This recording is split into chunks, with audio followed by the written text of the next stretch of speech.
तो आप में से कोई बताना चाहेंगे, किसी ने पढ़ा है एंटी सिमेट्री रिलेशन क्या होता है?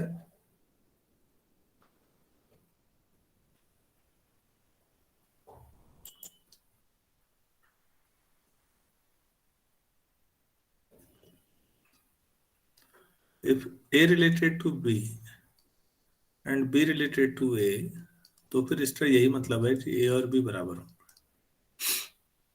ए बी से रिलेटेड है और बी ए से रिलेटेड है, तो फिर वो बराबर होंगे। तो ये आपके पास एंटी सिमेट्री रिलेशन है। तो अब मुझे ये बताइएगा, एग्जाम्पल ले लेते हैं, नेचुरल नंबर का सेट ले लेता हूं मैं। तो 1 2 3 एंड सो ऑन। और जो रिलेशन ले लेता हूं वो डिविजिबिलिटी ले लेता हूं। तो कोई रिलेशन है, ए और बी हैं, दोनों नेचुरल नंबर हैं, और ए बी को डिवाइड करता है और बी ए को डिवाइड करता है। तो ये गारंटी है या नहीं कि दोनों बराबर होंगे, या कोई और चॉइस हो सकती है?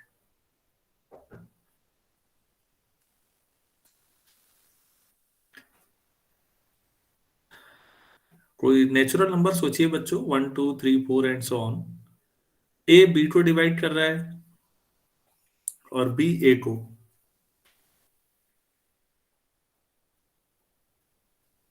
हेलो, मेरी आवाज आ रही है ना? Yes sir. Yes sir. हाँ जी।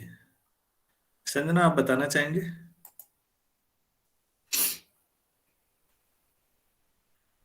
ए बी को डिवाइड करे और बी ए को डिवाइड करे, तो ए और बी बराबर होने के अलावा कोई चॉइस है?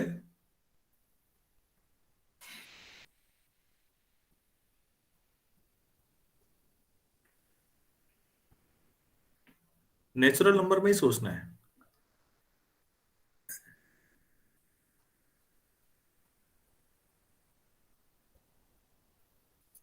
कोई और चॉइस हो सकती है या नहीं हो सकती, मैं तो ये पूछ रहा था आप लोगों से। कोई भी स्टूडेंट बताइए फिर। नहीं हो नो सकती सर। अच्छा, मतलब ठीक है, सभी को थोड़ा थोड़ा समझ में आ रहा है। चलिए, मैं सेट बदल देता हूं बच्चों। मैं इंटीजर का सेट लेता हूं और उसमें से 0 को हटा दे रहा हूं। तो इसका मतलब होता है +-1, +-2, 0 छोड़ दिया है, +-3 एंड सो ऑन। रिलेशन वही है अभी भी, डिविजिबिलिटी। तो मैं ये कह रहा हूं कि ए और बी दो नंबर हैं, नॉन जीरो इंटीजर हैं।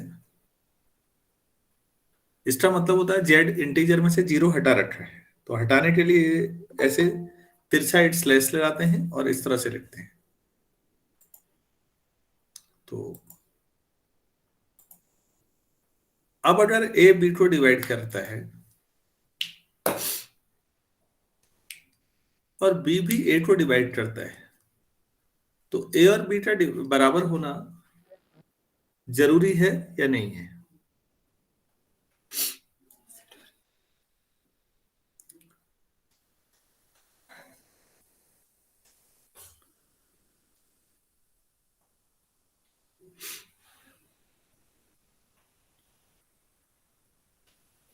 सोचो भाई।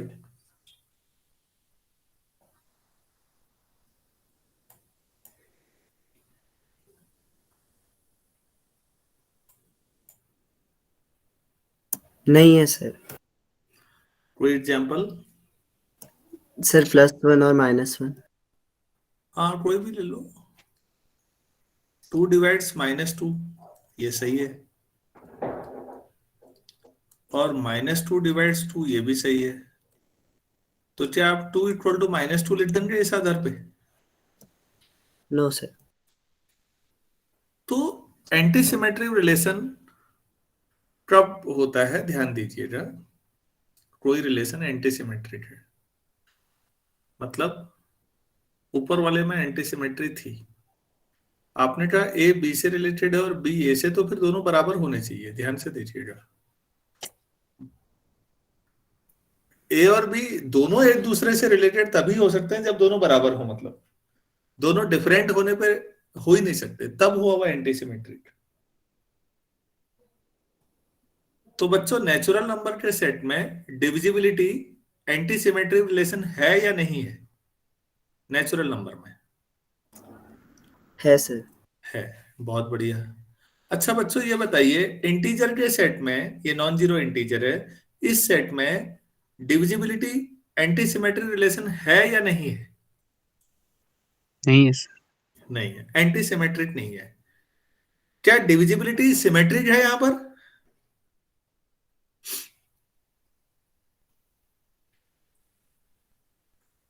सिमेट्री का यस मतलब समझ लीजिएगा, 2/4 अगर लिख रहे हैं तो फिर 4/2 भी आना चाहिए। क्या होगा ऐसा?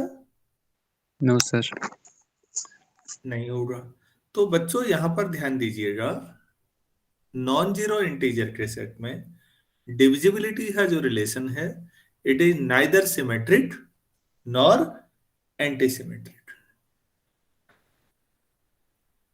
सभी लोगों को क्लियर हुआ? कई लोगों को लगता है अच्छा जो सिमेट्रिक नहीं होता वो एंटी सिमेट्रिक होता होगा, या जो एंटी सिमेट्रिक नहीं होता वो सिमेट्रिक। ऐसा नहीं है।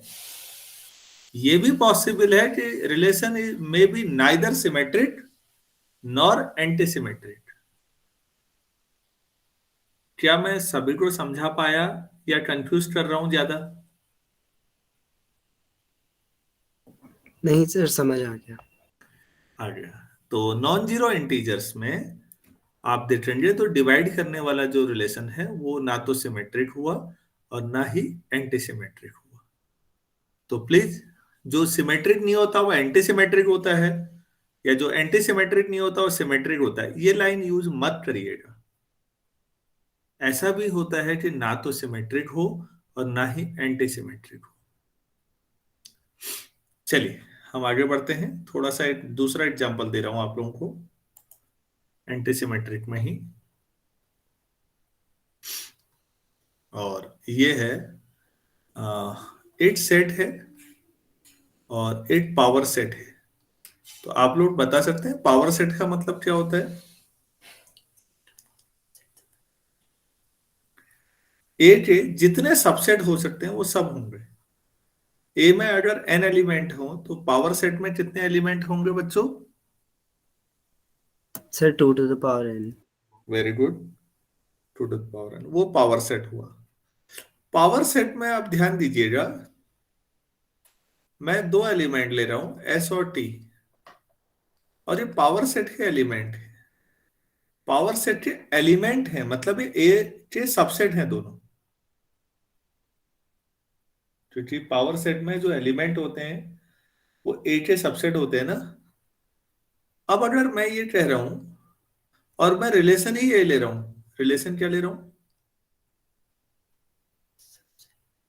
अगर मैं कहता हूं कि H is a subset of T and T is a subset of S, तो क्या मैं एस इक्वल टू टी मुझे बोलना चाहिए?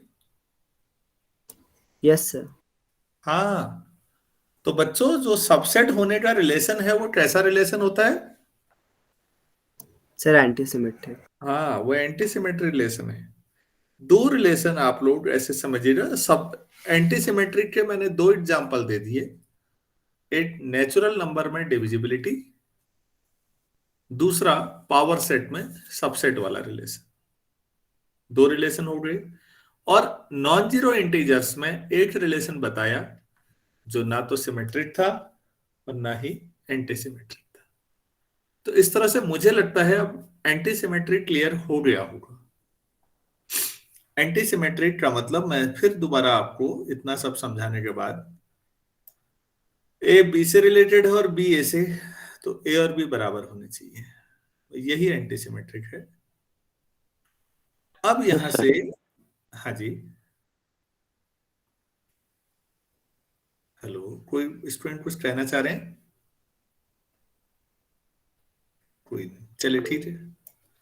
तो हम आगे बढ़ते हैं। एंटी सिमेट्रिक अगर सभी लोगों को क्लियर हो गया, तो जो अब असली रिलेशन लास्ट बचता है समझाने के लिए वो है ट्रांजिटिव। अगर आप ये समझ गए तो मेरे रिलेशंस वाली जो मेहनत है वो कामयाब हो जानी चाहिए। ट्रांजिटिव रिलेशन क्या होता है, इस पे बात करते हैं। तो A related to B and B related to C implies A related to C होना चाहिए।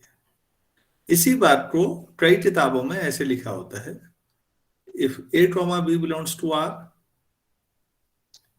And B comma C belongs to R implies A comma C belongs to R। तो ये ट्रांजिटिव हो गया। लिखने का तरीका अलग अलग है, लेकिन दोनों का सेंस एक ही जाता है। आप लोगों ने पता नहीं कैसे पढ़ा होगा, और मैं अभी भी कह रहा हूं, रिलेशंस वाले चैप्टर में जिस बच्चे को ट्रांजिटिव समझ में आ जाए उसको इस चैप्टर में सब आता होगा, और जिसको रिलेशन बहुत अच्छे समझ में आएंगे, मैं निश्चित तौर पर कह रहा हूं, उसको फंक्शंस बहुत अच्छे समझ में आएंगे। और जिसको रिलेशन फंक्शन दोनों आ गए उसको ग्राफ ट्रांसफॉर्मेशन बहुत अच्छा लगेगा। बाकी कैलकुलस में भी फिर कुछ है ही नहीं पढ़ाने के लिए, इन्हीं का रिपीटेशन है। तो आप लोग फाउंडेशन का काम कर रहे हैं, चाहे बोरिंग हो, काम जितना मजबूत करेंगे बिल्डिंग उतनी बढ़िया बनेगी।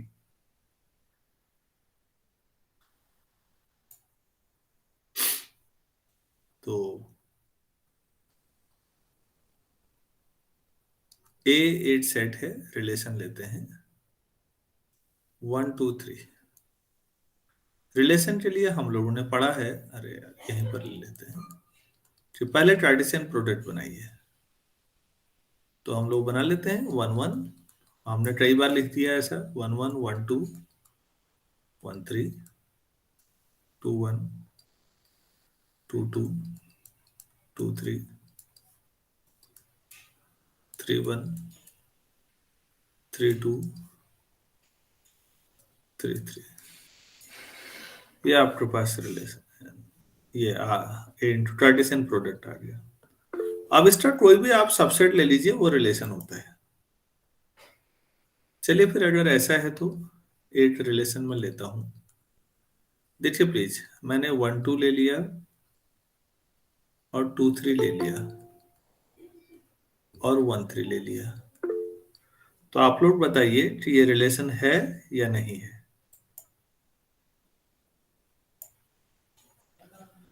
इसमें 1 2 है, 2 3 है, तो 1 3 भी होना चाहिए ना। मतलब 1 2 से रिलेटेड है, 2 3 से रिलेटेड है, तो 1 3 से वो भी है या नहीं है। Yes sir. तो बच्चों ये ट्रांजिटिव रिलेशन हुआ ना, ये वाला। अब अगर मैं इतना लिख लेता 1 3 और 3 2, कोई भी सबसेट ले लो, रिलेशन तो है ही। हमें तो ये देखना है क्या ये ट्रांजिटिव रिलेशन है। R2 ट्रांजिटिव रिलेशन है या नहीं है। नहीं है सर। नहीं है, क्यों नहीं है भाई। 1 2 नहीं है इसमें। हाँ, 1 1 3 से रिलेटेड है, 3 2 से, लेकिन फिर 1 3 2 से भी होना चाहिए था ना, 1 2 होना चाहिए था। वो नहीं है, तो ये ट्रांजिटिव नहीं है। सभी लोग समझ रहे होंगे इस बात को। Yes sir. Yes sir. अच्छा, चलिए ठीक है। अब ये बताइएगा, R3 ऐसा ले लेता हूं 1 1, ये ट्रांजिटिव है या नहीं है। है सर। Yes sir. क्यों भाई, ये क्यों है। मतलब होने सर की क्योंकि वजह। हाँ, क्योंकि 1 और 1 जो एक्स और वाई कोऑर्डिनेट है दोनों सेम है, और हाँ, अगर वापस से ही उसको इंटरचेंज कर, उन दोनों की पोजीशन इंटरचेंज कर दोगे तो तीसरा जो आपका सेट आएगा वो भी इक्वल होगा उसी के। हाँ, ऐसा लिख लो 1 1 आर में है, 1 1 दोबारा आर में है, तीसरा पहला और तीसरा मिला के 1 1 आर में है। ठीक हो गया, लिखने में कोई हर्ज नहीं। लेकिन 1 1 तो एक ही बार लिखा जाएगा ना, सेट में तो हर एलिमेंट एक ही बार लिखा जाता है ना। Yes sir. तो फाइनली जस्टिफाइड है। तो अगर इस तरह का कोई ऑर्डर्ड पेयर है तो ये आ गया R4। 1,2 है, ये रिलेशन है या नहीं है? ट्रांजिटिव ये तो हो गया, R3 तो हो गया, R4 के बारे में सोचिएगा।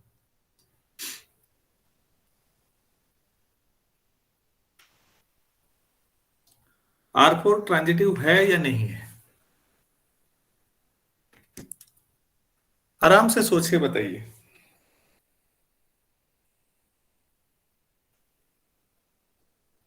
नहीं है।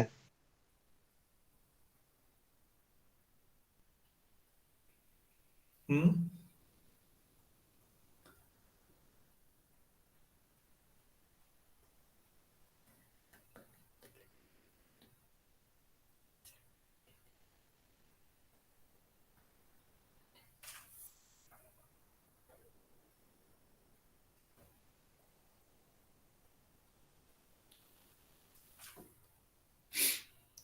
कोई तर्क है, नहीं है, या हाँ के बदले?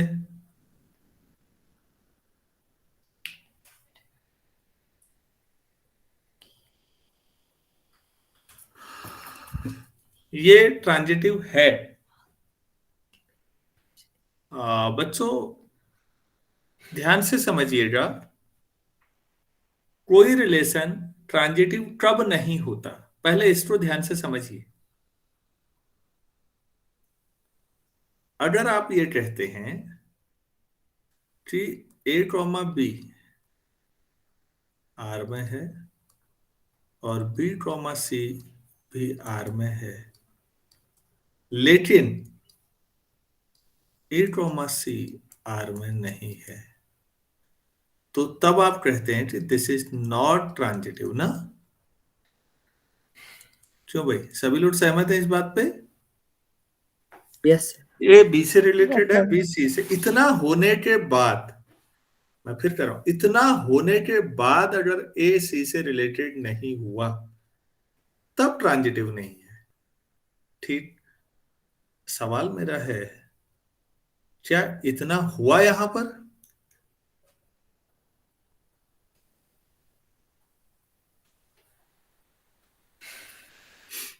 No sir. तो फिर आप कैसे कह रहे हैं कि ट्रांजिटिव नहीं होगा? ये दो शर्तें थी, दो शर्तें पूरी होती, तीसरी नहीं होती, तब आप ठीक थे। दो शर्तें तो है ही नहीं शुरू में, तो आप तीसरे वाले को कैसे दोष दे सकते हैं? मेरे ख्याल से बच्चों के लिए थोड़ा डिफिकल्ट हो रहा होगा। मैं एक सिंपल से एग्जांपल से बात समझाता हूँ, सरल एग्जांपल से। ऐसे समझते हैं, ज्यादा परेशान मत होइएगा प्लीज।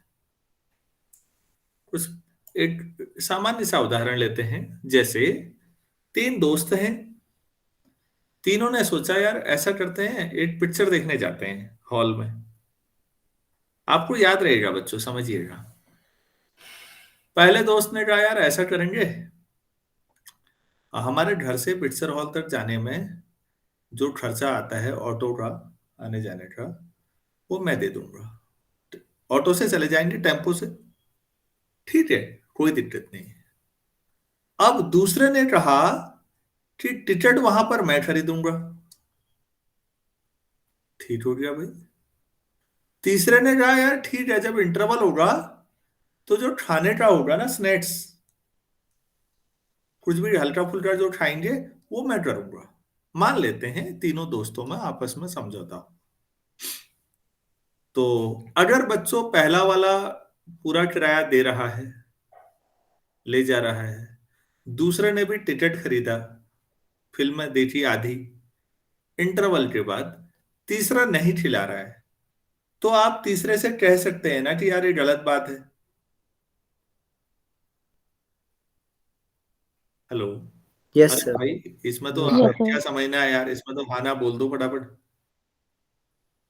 ठीक है। yes, sir. लेकिन बच्चों अगर आपकी बीच वाली शर्त पूरी नहीं हो पा रही है, तो क्या इस समय भी आप लास्ट वाले को दोष दे सकते हो? No No, sir. sir. हैं? वहां जाके दूसरा मुकर गया टिकट खरीदने से, यार मैं नहीं खरीद रहा हूं यार। अब क्या हम तीसरा, मतलब तुम्हारा पुराना रिकॉर्ड जैसा भी हो तुम्हारे दोस्त का, तुम्हें लगता हो तीसरा भी क्या ही खिलाता, वो अलग बात है। टेक्निकली जब दूसरी शर्त पूरी नहीं होती तो क्या तीसरे को दोष दिया जाना उचित रहेगा कभी भी? No no sir. सर। बस, तो तीसरे को आप पॉजिटिव ही लेंगे ना उस समय। तीसरे को दोष नहीं दोगे तो मतलब तीसरे को पॉजिटिव वे में लोगे या नहीं लोगे? यस सर, लेंगे। लेंगे सर। तो पॉजिटिव वे में लेने का मतलब, हाँ, तो अब मुझे बताइए R4 में 1,2 है। अब वो मतलब 1 2 से रिलेटेड है, वो ठीक हो गया। 2 किससे रिलेटेड है आगे बताया नहीं है, दूसरी शर्त गायब है। अब तीसरी शर्त के बारे में फिर पॉजिटिव ही लेना हुआ बच्चों, जब दूसरी गायब हो तो। क्या मैं अब समझा पाया आपको? Yes sir. कभी यस भी, हाँ, कभी भी इस तरह से कुछ भी उठा लो इसमें से ऊपर, ए इंटू ए में से ना कुछ भी 3,1 ले लेके खाली बना रखा रिलेशन, तो मतलब ट्रांजिटिव है सीधे ही, कोई दिक्कत नहीं है। क्यों? क्योंकि ट्रांजिटिव कब नहीं होता पहले ये मालूम होना चाहिए। दो शर्तें पूरी होने के बाद अगर तीसरी शर्त पूरी नहीं है तब ट्रांजिटिव नहीं है, वरना ट्रांजिटिव होता है। तो R4 में ऐसा ही कोई भी एक सिंगल उठा ले, कोई भी सिंगल एक ऑर्डर्ड पेयर कोई भी उठा लो यार, तो वो ट्रांजिटिव होगा। हर बच्चे को क्लियर हो गया हमारे? Yes sir. Yes sir. ठीक। तो ट्रांजिटिव रिलेशन हमने समझा। अभी ट्रांजिटिव के कई सारे एग्जांपल मैं कराना चाहूंगा। आप में से किसी बच्चे के बाद 12th की RD शर्मा है यहाँ पर?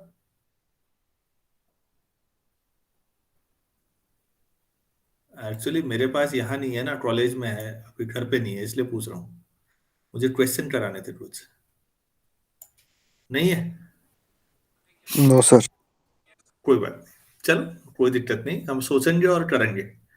अब बच्चों पहले हम एक डेफिनेशन पढ़ लेते हैं, उसको कहते हैं इक्विवेलेंस रिलेशन किसको कहेंगे।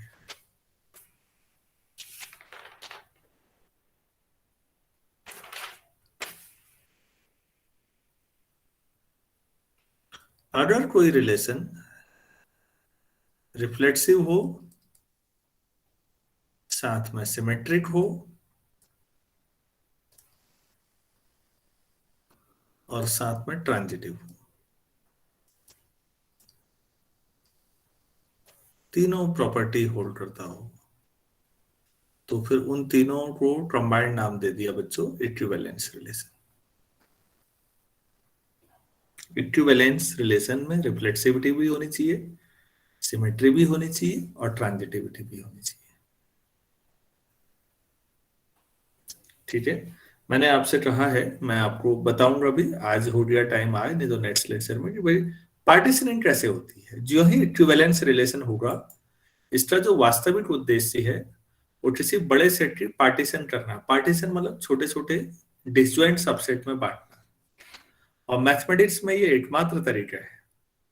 कभी भी कोई बड़े सेट को डिसजॉइंट सबसेट में बांटना है। डिसजॉइंट का मतलब होता है जिसमें कुछ भी ज्वाइंट ना हो, कुछ भी कॉमन ना हो। दो सेट हैं, अगर उनका इंटरसेक्शन फाई आता है तो वो डिसजॉइंट है, ए इंटरसेक्शन बी, मतलब कॉमन कुछ नहीं आना चाहिए। तो बच्चों याद रखिएगा, जब भी मैथ्स में आप कहीं भी पार्टीशन कर रहे हैं तो ये गारंटी है कि आप कोई ना कोई इक्विवेलेंस रिलेशन लगा रहे हैं, और जब भी आप कोई इक्विवेलेंस रिलेशन लगाएंगे ये भी गारंटी है कि पार्टीशन होके रहेगा। इक्विवेलेंस रिलेशन अलग अलग भी हो सकते हैं, और अलग अलग इक्विवेलेंस की वजह से अलग अलग तरीके के पार्टीशन हो सकते हैं। बड़े सेट को बांटा जा सकता है। मैं आपको दिखाऊंगा कि एक इंटीजर का सेट लेंगे हम, और देखिए कितने मजेदार तरीके से हम उनको कितने मर्जी हिस्सों में बांट सकते हैं। आपको उसमें काफी मजा आएगा। तो पार्टीशन मतलब पार्टीशन करना है, तो यही एक तरीका है कि आप इक्विवेलेंस रिलेशन पहले डिफाइन करिए। इसके बिना आप कैलकुलस में आगे नहीं बढ़ सकते, और कैलकुलस के बिना आप मैथमेटिक्स में आगे नहीं जा सकते। मैथमेटिक्स की जो दुनिया आगे को है बच्चों, जो अभी आपने देखी भी नहीं है। वो उसका रास्ता कैलकुलस नाम की सुरंग से जाता है, और इसमें अभी आप घुसे भी नहीं है। इस लंबी सुरंग के बाद आगे आपको दूसरी तरफ का व्यू दिखेगा पूरा। तो कैलकुलस में जितनी ज्यादा मेहनत करोगे, लॉन्ग टर्म में उतना बेनिफिट में रहोगे। तो बार बार सजेशन है, जितना आपको मेहनत करनी है करिएगा। कोई डाउट फिर भी रहता है तो मेरे पास, आपके पास मेरा नंबर होगा, उस पर बात कर लीजिएगा या मैसेज करिए, मैं फिर भी मदद करूंगा। लेकिन काम जरूर करिए इस पे। दूसरा हेडिंग डालिए, partial order relation. Partial order relation.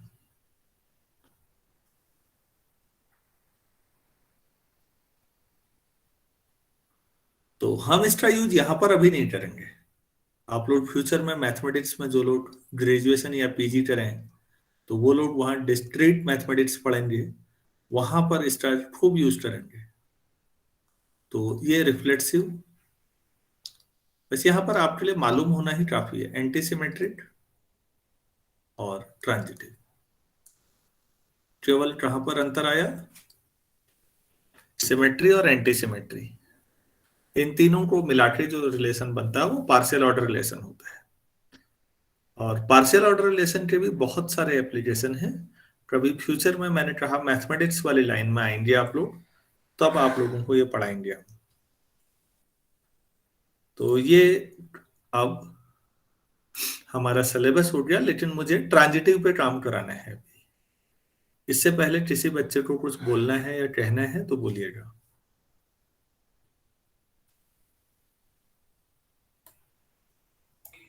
No sir. अच्छा, चलिए फिर मैं एक छोटा सवाल पूछता हूं और उम्मीद है कि सभी लोग जवाब दे देंगे इसमें। मेरे पास एक रिलेशन है such that ए और बी रियल नंबर है, और ए और बी का जो डिफरेंस है वो 1 है।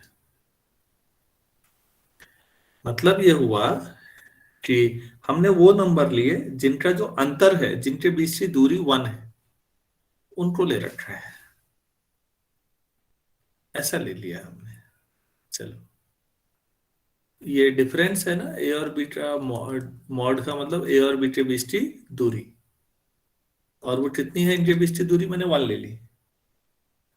तो मतलब अब आप समझिए, जब बच्चों ऐसे आर लिखा जाता है तो ये रिलेशन है, और जब डबल लाइन के साथ आर लिखा जाता है तो सेट ऑफ रियल नंबर है। ये सभी बच्चे ध्यान रखें। तो अगर मैं ये कहता हूं कि मान लेते हैं 3 नंबर हैं जो आर में है, सच दैट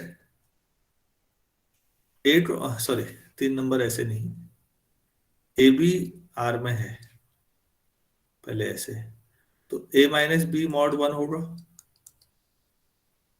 अगर बी सी भी आर में है तो बी माइनस सी भी मॉड 1 होगा। तो क्या गारंटी है कि ए और सी मॉड भी 1 ही होगा हमेशा?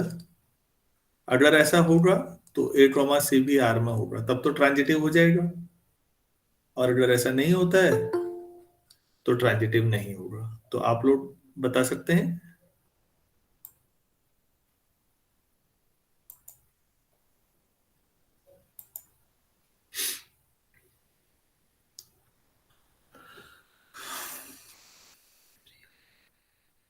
बच्चों, इनके बीच की दूरी का मतलब जानते ही होगे आप, रियल लाइन तो सभी लोगों ने पढ़ी होगी। Yes sir.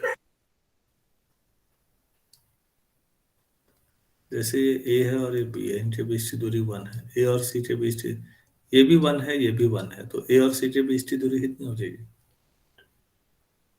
सर 2। 2 हो जाएगी। तो हमेशा 1 नहीं हो सकती ना, एक आध सिचुएशन में हो सकती है बच्चों। हो सकता है ए बीच में हो, बी इधर हो, नहीं तब तो सी नहीं होगा। जो बी और सी के ए और सी के बीच की दूरी भी 1 है, ए और बी के बीच की दूरी भी 1 है, ये भी 1, A B B C,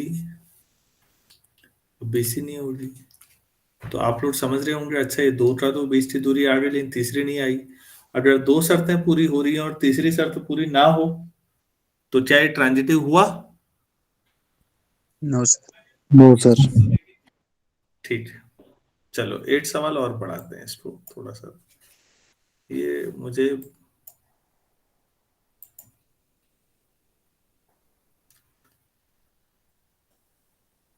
are जो रिलेशन है उसमें ऑर्डर्ड पेयर है रियल नंबर के, such that A square less than equal to B.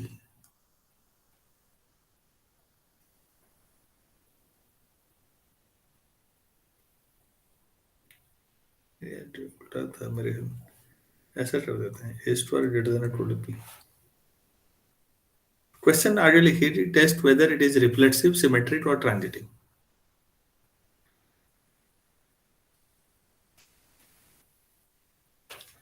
तो बच्चों इसको देखते हैं। इस तरह के ऑर्डर्ड पेयर हैं जिनमें ए का स्क्वायर हमेशा बी के बराबर या उससे ज्यादा होगा। तो पहला देखते हैं, रिफ्लेक्सिव में खुद के साथ रिलेशन होता है।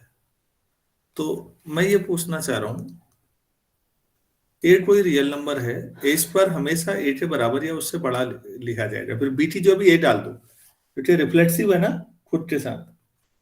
तो अब आप बताइए, ये लाइन जो मैंने लिखी है, A square always greater than equal to A for every A, ये सही है या गलत है?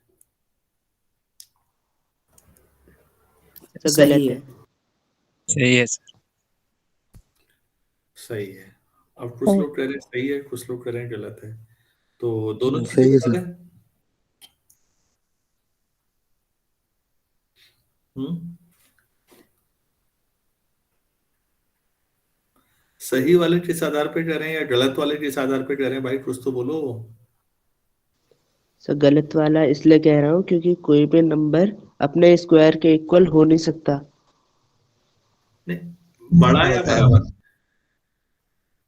वन होता है। सर पॉजिटिव रियल नंबर्स में तो सर हर नंबर 1 को छोड़ के सर हर हर नंबर खुद के स्क्वायर से बड़ा होगा, नेगेटिव में भी सर वो उससे बड़ा ही होगा क्योंकि उसका स्क्वायर पॉजिटिव हो जाएगा सर। अच्छा,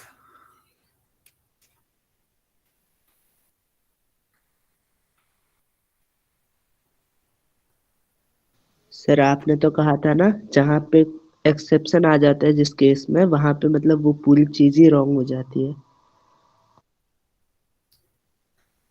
नहीं ये लाइन किस संदर्भ में कह रहे हैं ना, देखो रेफरेंस जरूरी है। मैं अच्छा बच्चों एक बार बताइए, ए मैंने ले लिया 1/2, तो ए स्क्वायर कितना होगा? 1/4। तो बड़ा कौन हुआ, ए स्क्वायर या ए? ए। तो क्या मैं अभी भी ऐसा लिख सकता हूं? No sir. तो क्या ये रिजल्ट हमेशा हर रियल नंबर के लिए सही है? No sir. No sir. तो आप बच्चों ऐसा होता है ना कि 1 से अगर कोई छोटा नंबर ले लोगे तो स्क्वायर और छोटा हो जाएगा, उल्टा हो जाता है। 1 से बड़े नंबर का स्क्वायर तो बढ़ता है, 1 से बड़ा 2 ले लीजिए, उसका स्क्वायर करिए बढ़ेगा। लेकिन 1 से छोटा नंबर अगर कोई है मैग्नीट्यूड में, तो उसका स्क्वायर क्यूब और छोटा हो जाएगा, छोटा होते जाएगा। तो जो मैंने लिखा है A square always greater than equal to A for every A belongs to R, ये लाइन गलत है। तो क्या ये रिलेशन रिफ्लेक्सिव हो सकता है? No sir.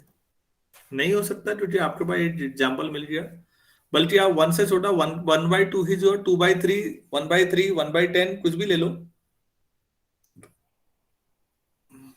तो ये रिलेशन रिफ्लेक्सिव नहीं है। क्या मैं हर बच्चे को समझा पाया? Yes sir. Yes sir. अच्छा, तो ये रिफ्लेक्सिव नहीं है। बच्चों क्या ये सिमेट्रिक है?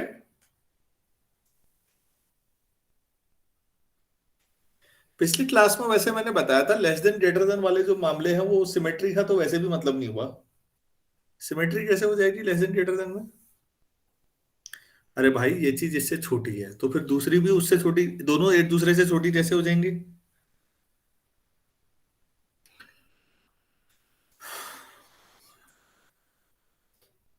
ट्रांजिटिव नहीं है। क्यों नहीं है? अगर आप कहते हैं कि A comma B belongs to R, तो इसका मतलब है आप कहना चाह रहे हैं कि ए स्क्वायर जो है बी के बराबर है या बड़ा है।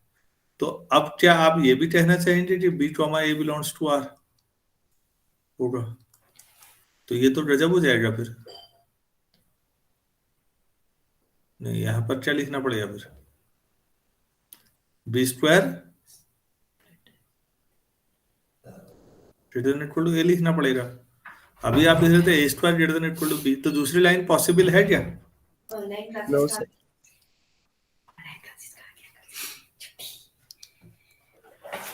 तो फिर ये सिमेट्री हुई या नहीं हुई?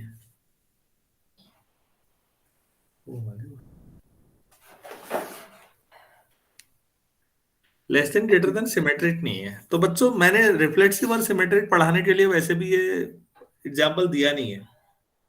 मेरा वास्तव में टारगेट है ट्रांजिटिव। ट्रांजिटिव पे सोचिए आप लोग, क्या ये रिलेशन ट्रांजिटिव है या नहीं है?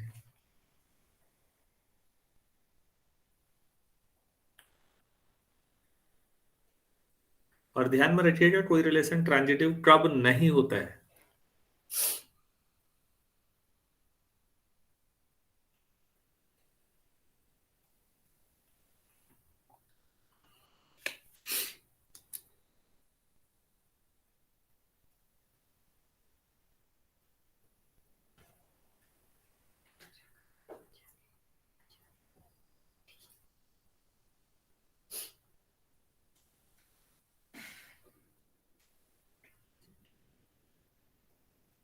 सर ये ट्रांजिटिव है।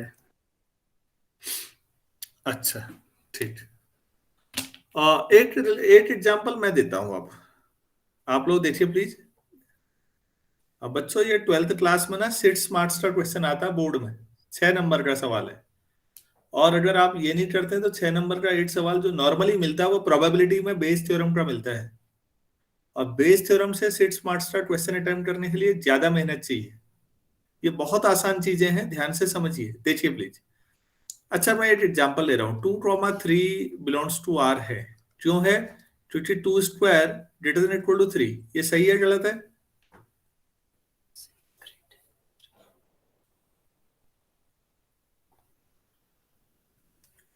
सर सही है। अच्छा 3,8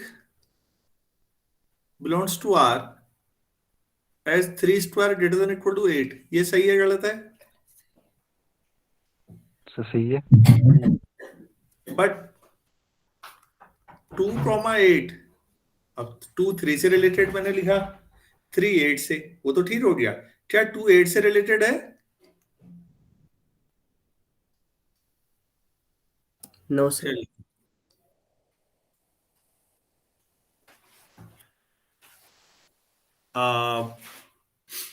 अभी एक बच्चे ने बताया कि सर ये 8 एग्जाम्पल में तो हो रहा है। अब बेटा होने से नहीं होता। अगर 8 जगह भी नहीं होगा ना तो काउंटर माना जाएगा, होने से नहीं होता। 8 दिन मैं सच बोलने से सत्यवादी थोड़ी हो जाऊंगा। लेकिन 8 दिन भी मैंने झूठ बोला आप लोगों के सामने, तो क्या अब मैं सत्यवादी होने का क्लेम कर सकता हूं? No sir. बस समझ जाइएगा। सर हाँ, 8 भी जगह नहीं हो रहा है ना, तो बाकी जगह हो भी रहा है तो कुछ नहीं होना है उससे। अब आप तो इसे लेके बैठे रहो, यहां पर तो नहीं हुआ।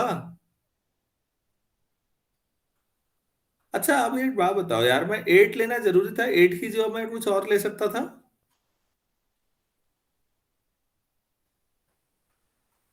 जहां पर मैंने 8 ले रखा है वहां पर मैं 7 ले लूं तो?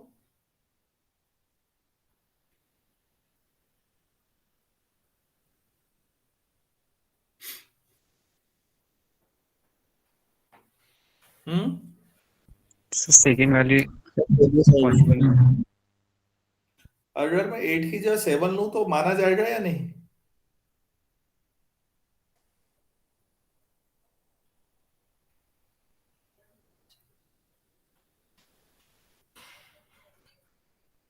No sir.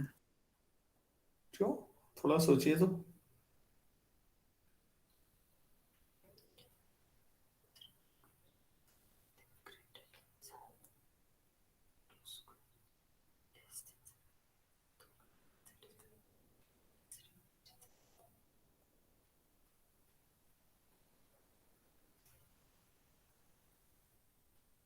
सर है। 7 लेके भी चल जाएगा, 8 लेना जरूरी नहीं है, तब भी काम करेगा ये, क्योंकि 2 स्क्वायर से बड़ा लेना है ना, तो 4 से बड़ा कुछ भी ले लो, 5 ले लो, तब भी चल जाएगा। चलेगा नहीं चलेगा सोचिए तो। हाँ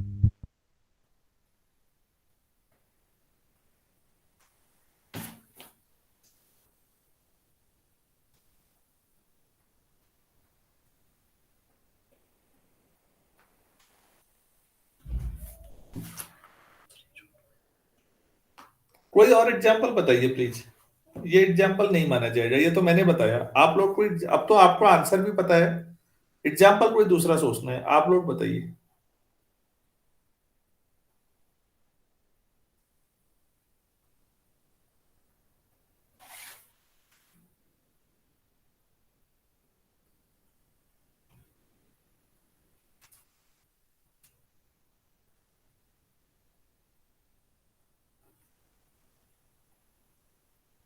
सर 3,4 तीसरा नंबर 4,12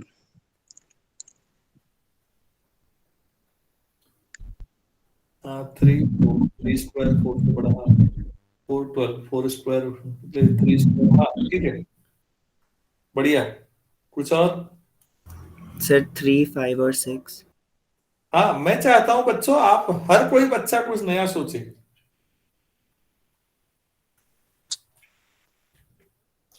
√2 √3 √5 सोच सकते हैं क्या? सोचो तो।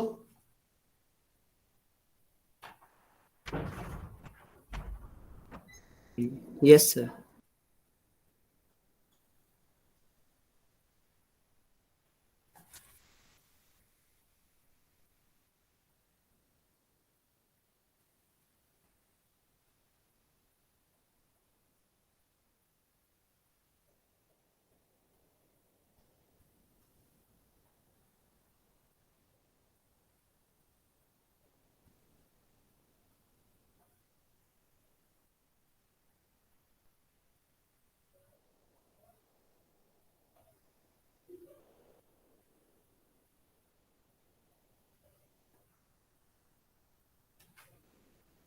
हेलो?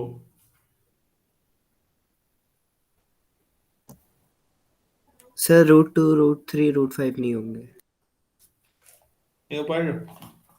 सर, क्योंकि स्क्वायर रूट ऑफ 5 2.2 के आसपास आएगा और वो √2 से बड़ा है। नहीं नहीं, √2 और √3 में सोचो, 2 स्क्वायर, √2 स्क्वायर हुआ 2, 2 जो हुआ √3 से बड़ा है, ठीक है। √3 का स्क्वायर 3 जो है √5 से बड़ा है, लेकिन √2 का स्क्वायर लास्ट में 2 आएगा और √5 का 2 से बड़ा हो जाएगा। Yes sir. आ रहा है ना?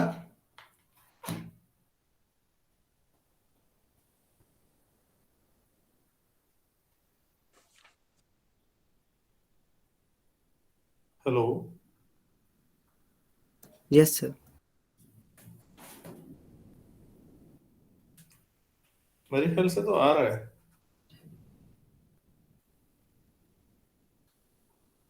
और सोचो भाई।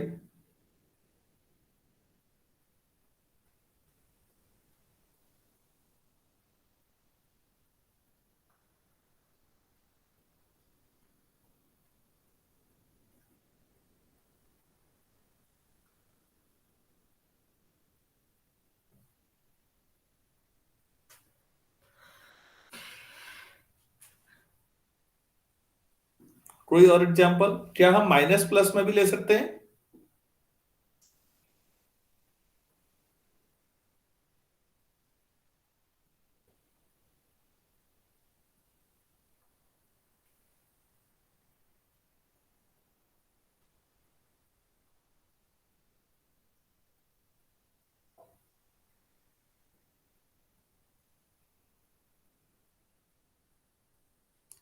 हेलो,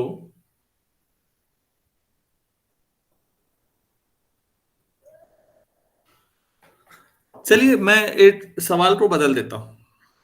देखिए प्लीज, मैं आप ही लोगों से आंसर चाह रहा हूं ताकि आप लोग अच्छी तरह समझे। तो आपको मालूम समझ में आया कि ये रिलेशन ना तो रिफ्लेक्सिव था, ना सिमेट्रिक था, और ना ट्रांजिटिव था। लेकिन ट्रांजिटिव में प्रूफ करने में मेहनत लगती है थोड़ा सा।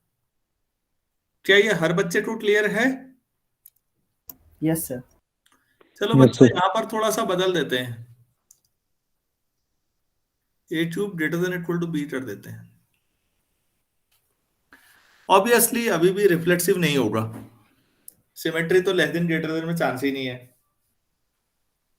तो मेहनत किस में करनी है? ट्रांजिटिव में। ट्रांजिटिव में। इस बार एग्जाम्पल सोचिए तो मुझे बताइए आप लोग। और आप सोचोगे ना तो बहुत सारे आंसर बताओगे।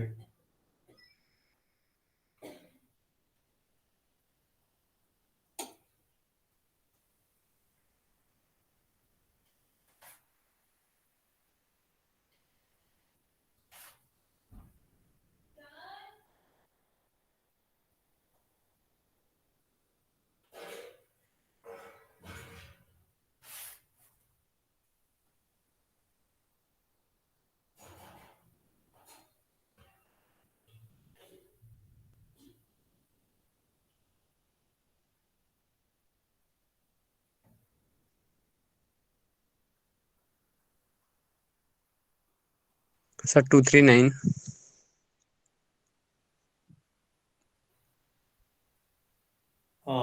239। बाकी बच्चे बताएं कि 239 लेके ट्रांजिटिव नहीं है कह रहे हैं।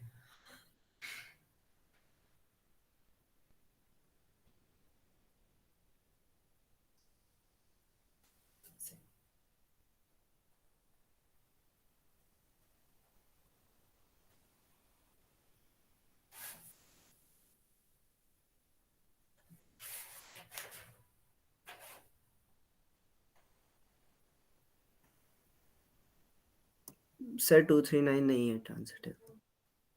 239 लेके नहीं हो रहा है ना? मतलब ये बढ़िया एग्जाम्पल है।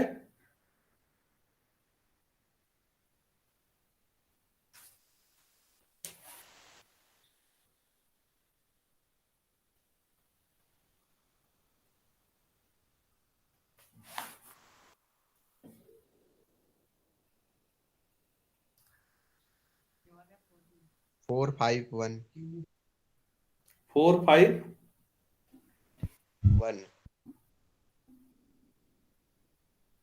इसमें तो आप ट्रांजिटिव प्रूफ कर रहे हैं शायद इसको। Yes sir. Yes sir.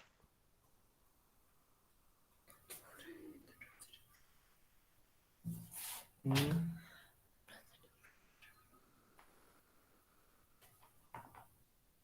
3428। बाकी लोग कंफर्म करके बताइए भाई। 3428।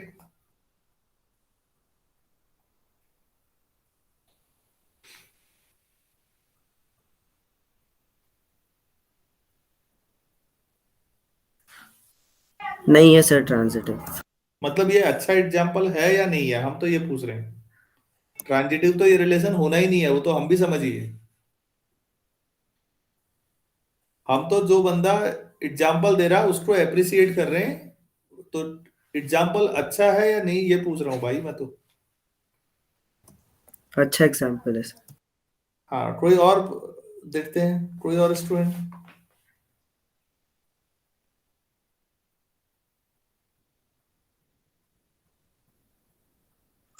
4565। 4565। तो अब धीरे धीरे समझ में आ रहा है कि ट्रांजिटिव कब नहीं लेना है। Yes sir. तो बच्चों, हो गया, फिर मेरा पर्पस तो पूरा हो गया। मैं ट्रांजिटिव रिलेशन सिखाना चाह रहा हूं, और आपको ये समझ में आ गया कि ट्रांजिटिव नहीं है तो कैसे दिखाना है। एक तो जो है, होने से कुछ नहीं होना है।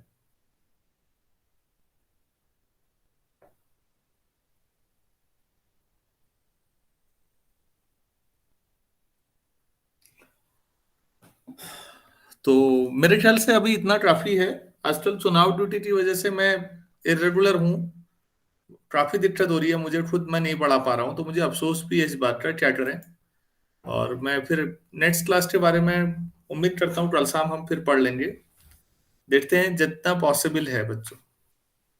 मेरी परेशानी ये है कि मैं दोराहाट में हूँ, लेकिन मेरी जोरासी मुझे भेज रखा है और कहा गया है वहीं रहना है अधिकतर, तो इसलिए दिक्कत हो रही है।